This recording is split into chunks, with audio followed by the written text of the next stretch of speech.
I remember sitting there just soaking it all up and just loving it. Like I just was on fire. I was exhausted at the end of every class, but I just loved it. And being able to sit in the classes and study theology and learn more about God and the depth of our faith.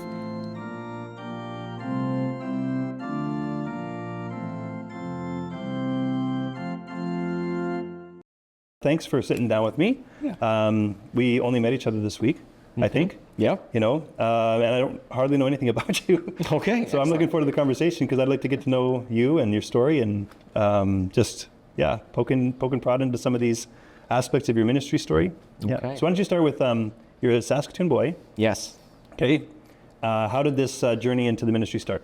Yeah. So born and raised in the church, baptized on the 4th day after being born kind of thing.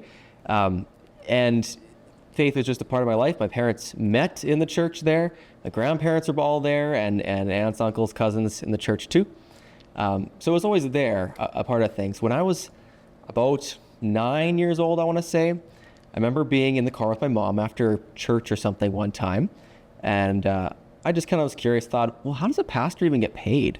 So I asked, and she went, oh, well, yeah, like he takes care of the congregation, and they take care of him by giving their offerings, and a part of that helps to pay and support him. And I thought, oh, man, that's kind of cool. Continued eating my sandwich in the car, and little did I know, my mom went to the pastor and ratted on me and said, oh, he's asking questions, right?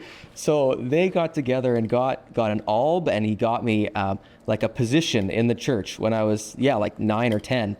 So every Sunday I was the acolyte, gowned up, and I sat up front with the pastor, and he got me helping assist distribute communion early on too. So that was a part of my training really early on. And I kind of thought, might be a nice thing, but I probably won't go into ministry, right? And everyone in the congregation saying, oh, Alex is going to be a pastor one day. And I'm thinking, nah, probably not. I'm not good enough of a person, right? As we kind of often get in our heads. But I remember thinking, I'm going to go into psychology. I'm going to do other things. But then at a certain point, God led me through first year university, which is a bit of a stumble through in learning life. And then my cousin kind of prompted me, hey, maybe you should go to Concordia, because where he went. So I applied late in the summer and got in. And I went, wow, I need a place to live. So I applied for dorm, and I got in there too. I guess I'm going. And it was there that God opened more doors for people to support and encourage and say, hey, you should maybe do this. And I remember going back home in that first semester. I did almost every weekend from Edmonton to Saskatoon to help with harvest and go to church. I remember sitting going, what am I doing with my life? I want to do something that's really important. I remember sitting in the pew and looking up at the pastor and thinking, that is important. If I'm going to devote my life to something, that is worthwhile. My aunt too, her words rang in my head. Her husband my uncle has this big job. And so all these almost trophy wives are around talking about what they do and their kind of fancy things and where they work and kind of bragging a bit. And I remember them asking, so what do you do? And she goes, well, I work for God. She's the church secretary, right? So she kind of had that thing of, that was her thing to appeal to, is that she has a very high calling and being able to have the privilege to serve God. And so I thought, yeah, that's something worthwhile doing. And so that continued to lead me on my journey. And I thought, well, maybe I'll take some classes. I'll do the Greek and Hebrew thing and just so I have the foundation. But I couldn't do that if I was alone. If I didn't have my family. My family is so important to me. When you say your family, your parents and your brothers? Yeah, my parents, my sister, my aunts, uncles, cousins, we were all quite close-knit, got together for every holiday, right? And I couldn't imagine being out somewhere, placed somewhere alone. That wouldn't work. And then I think about a week later, I met my soon-to-be or future wife, right, in choir. And it was just kind of God, you're just, the obstacles that were there, you keep on providing these things. And so she is a pastor's daughter herself, and so she was more equipped for me to be a pastor than I was. And it kept going from there, God continuing to provide in amazing ways that I didn't expect. my story also starts with being an acolyte. So Very cool. That's like a trap. Okay. Yeah, that's a trap. Yeah. Excellent. I have to utilize this trap. Yeah, for sure. Actually, we don't do that as much anymore. I don't see a lot of churches having acolytes gown up like we used to. Yeah. Do you do that out in Campbell River? No. We should start. We should. Yeah. Yeah. Identify somebody and just say, hey, come on. Yeah, it seems like it's a good path. Because I also resisted at first and then finally kind of broke down. I did want to kind of poke a little bit into the, it sounds like it was when you were here at Concordia doing your undergrad studies that you started to meet people, you said, and that kind of started to kind of, I guess, change the equation a little bit for you. Yeah. Can you give me a bit more information about that?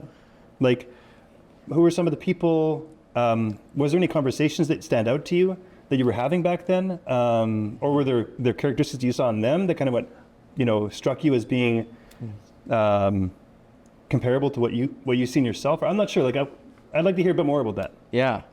So yeah, I got to Concordia, and before school started, we were in dorm, right? There's all these dorm activities, so you're interacting with the other students, and it became very clear there was the worldly kids, and which I identified with pretty heavily, but then there was the Christian group of people that they were gonna do DPS, they were gonna maybe be going to ministry, and I thought, like, these guys are really cool, and one of them being Pastor Scott Braille, who was there in dorm at the time, and I remember the first weekend there.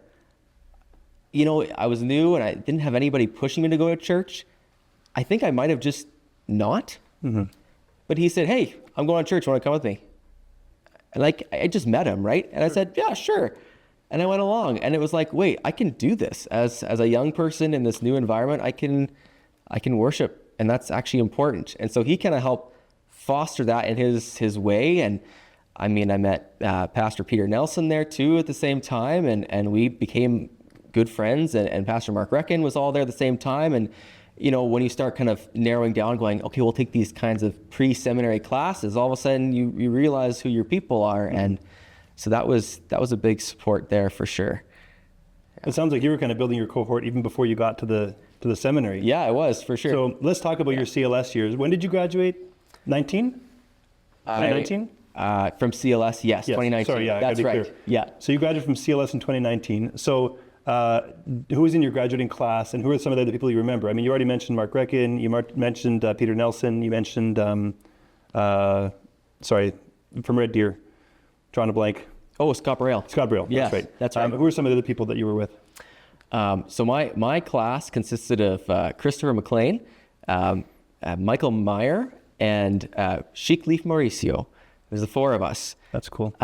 I course overloaded a lot in university. I wanted to get through. I took somebody's silly advice. I only took 3 classes my very first year of university, and I went, why did I do that? I need to get through this. So I took a lot of classes, really pushed myself, and graduated a little bit sooner than the people who were actually my own age. So like Mark and Peter, even Scott he was a little bit ahead of me, but I still kind of just got behind him there too. But yeah, it was an interesting group. I was at Concordia University.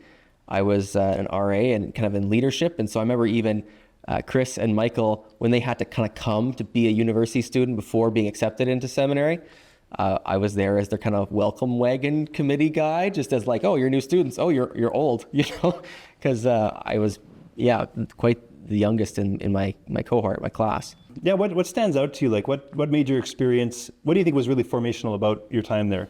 I remember being a kid and doing confirmation class. And I remember sitting there just soaking it all up and just loving it. Like, I just was on fire. I was exhausted at the end of every class, but I just loved it.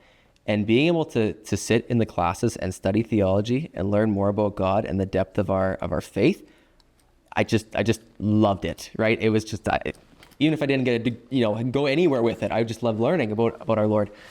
So having those professors and them with their care and their guidance that they provided, they were clearly there to help form us wherever we were, wherever stage we were at. And that was a really, really big thing. It's just not just the academic, but their care for each one of us as individuals. Can I dig into that a little bit? Because I mean, you just love theology, and that's like, you loved it in confirmation class, you loved it at the seminary. Yep. Is there anything like, anything that stands out even from our theology? Like you could think about a Bible verse or a character or a doctrine that we have, like something that you just like, when that guy comes up, it just really gets your juices going? Yeah. You know, anything that talks about the resurrection, that, I love that. You know, and growing up, I for some reason didn't think that was like a core part of our faith. And, you know, I didn't think that other people understood that the resurrection was really like, that's really important. Like, we're not just gonna be floating around in heaven. Like, we're gonna rise bodily. Like, we're gonna live again. So anything like that. So like Ezekiel 37, like Valley of Dry Bones, like that is just such a beautiful image. You know, even when we face death and our bones are in the ground and they're dry, like we think, God, you missed your chance. Like you didn't fulfill your promise. Like we know that even God can bring life back to us. And so anything like that, I love. Cool. Okay, let's talk about the ministry. So you're in your first call at Campbell River. Second. Oh, where'd you go first?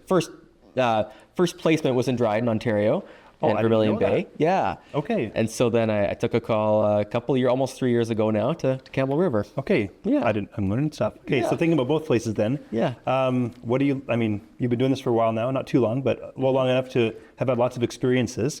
Yeah. What do you just love about the work that you're doing? Yeah. You know, a part of the love of theology, one of the highlights of my week is always confirmation class. Whether it's with the kids or the adults, I love being able to share the passion that I have for our faith, and to see the people there just light up and get the gospel, like really get it and have it sink deep. And they leave and they feel light, and you can almost see they're just ready to take on the world from hearing about what our Lord has done and clearly understanding it, right? Okay, so it sounds like there might be some stories there. Protecting people's identity. Can you give me like a little snapshot of an exchange you remember having with somebody where the lights came on and it was like pretty, like it really kind of got you excited? Man. So I think this is maybe not the standard thing, but I like to include anybody in the adult confirmation classes, right? So like if you've been in the church for 50 years, come take a refresher, right? Learn something. So recently, like my last year's class, I had a couple of people come in and do a refresher, right? Lifelong cradle Lutherans, right? They've been there forever. And, you know, they come to church and they learn and they grow, but it doesn't really stick. But, you know, now that they're in their 60s, to see them once again learn so clearly about the faith, just going through the commandments, like the Apostles' Creed, to learn who God is, and to see them just like this one lady, her eyes just lit up every class where she's like, wow, this is really good. Like, everybody should know this. And it's like, well, yes, this is what we teach. But, you know, for some reason in service or study, it doesn't always come across as clearly as when you can sit down and have a small group and hear their questions and really interact and teach them what they're begging for. So I guess, yeah, just recently having old members with the new members, you know, sharing their faith, having that renewed is... I love that. And I also did that. Every time I had an adult instruction class, I told the whole congregation, Yep. you know, we're doing an adult instruction class, everyone's welcome. And I'd always have people that would come and just do a refresher. And it was always edifying for them. So I like to say it's like first aid. Like it's going to expire in 3 to 5. Like you're going to forget it all. Like I forget a lot every year, you know, between the classes even. So it's so good to do again and again. Yeah. Okay. I do want to ask one more question. Okay. Just about you and who you are, your personality, your characteristics, quirks. I don't know. Again, I haven't met you. Don't know you very well. I'm not sure what's there. But when you think about who you are, is there anything about, you know, your history, your personality, that maybe at the beginning you thought, no, well, you know, I can do this work, but I'm not sure if God's ever going to use that. But somehow, to your surprise, perhaps later on, you're like, huh, okay, no, even God can use that. Yeah. Or God can even use that. I mean, one of the, like I'm a Saskatchewan farm boy originally, so I'm pretty hands-on with a lot of stuff. Like I can be mechanically inclined, but I also have loved computers since I was little. I love taking them apart, putting them back together, and just doing techie stuff. So I grew up diagnosing computers, and I game, but I mostly try to like optimize more than I actually play the game. I just love working with computers.